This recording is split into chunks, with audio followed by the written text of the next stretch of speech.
The sun is shining and the water is calling. As the season of water fun kicks into high gear, it's important to prioritize safety even while enjoying the vibrant and thrilling aspects of summer.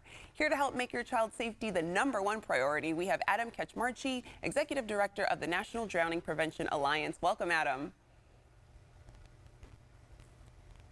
Good morning, Desiree. Thanks for having me and covering such an important topic today. Yeah, very important. And Adam, drowning incidents among kids can be extremely scary. Can you share some eye-opening statistics about drowning and non-fatal drowning incidents?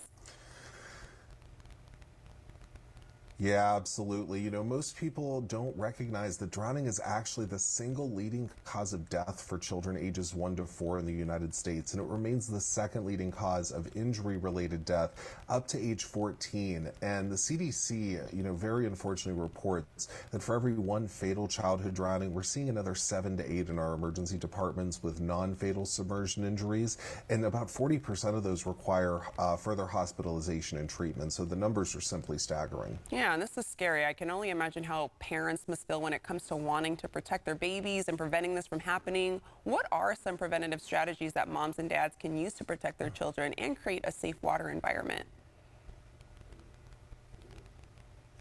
Yeah, one thing to keep in mind is there's no one single solution that's going to completely eliminate the risk of drowning. So we recommend the use of our 5 layers of protection, using barriers and alarms to restrict access and notify if a child, finds the water when you're not expecting them to. 70% of our toddler drownings are happening during non-swim times. We think about this as a swim time topic, but it really actually with toddlers is happening more likely when they're not expected to be around the water.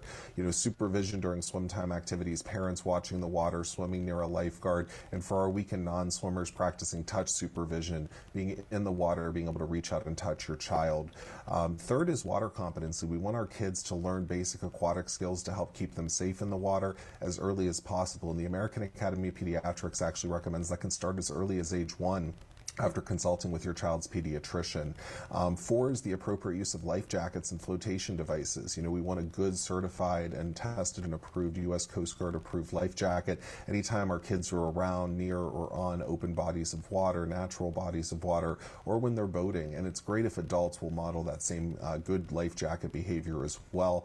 And then 5th, we just have to acknowledge drowning as an accident. No one intends for this to happen, and it happens sometimes when we're least expecting it. So just making sure we're always prepared, knowing what to do if that type of situation presents, how to safely rescue a victim by reaching or throwing something out to them, knowing good quality CPR with rescue breaths, and knowing how to make that 911 call can be very important. Yeah, it's good to know those steps because in that moment, it's kind of a moment of panic. But when you kind of know ahead of time what to do, it can help in the situation if it happens. Hopefully it doesn't.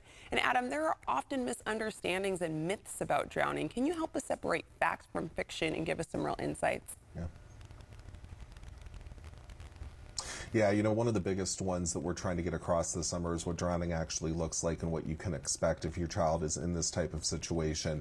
Hollywood and TV have done us no favors. Parents sometimes have in their minds that drowning is a loud and pronounced event, and if their child's in trouble in the water, they're going to be able to easily recognize that, when in fact, toddlers especially, their drownings are quite silent, and they can happen quickly in as little as 20 to 60 seconds. So, really just making sure we're constantly staying vigilant and practicing all of those layers of protection to really reduce the risk can really make a safer environment for our children and our families. Yeah, it's important that you pointed out that it's not loud like we see in the movies where someone may hear it. It can be something that happens very silently, so it's good to always keep attention and precaution. How can parents effectively communicate water safety rules and guidelines to their children in a way that kids can understand and remember? Yeah, it's a really good question. There's a lot of great resources out there, both from the NDPA and some of our partner organizations. There's storybooks, there's activities that can be done with children. And, really it's important for parents, to have this discussion with their children, about the safe rules of water. We talk about, how to cross the road, don't touch the hot stove. It's really important that we also talk about water safety with both our children and the other adults that'll be caring for them. Yeah, it's good to continue those conversations. Adam, thank you so much for these helpful and timely tips, as a lot of people are expecting to be in the water for the summertime. You can dive into the conversation even more and learn about the National Drowning Prevention Alliance at ndpa.org.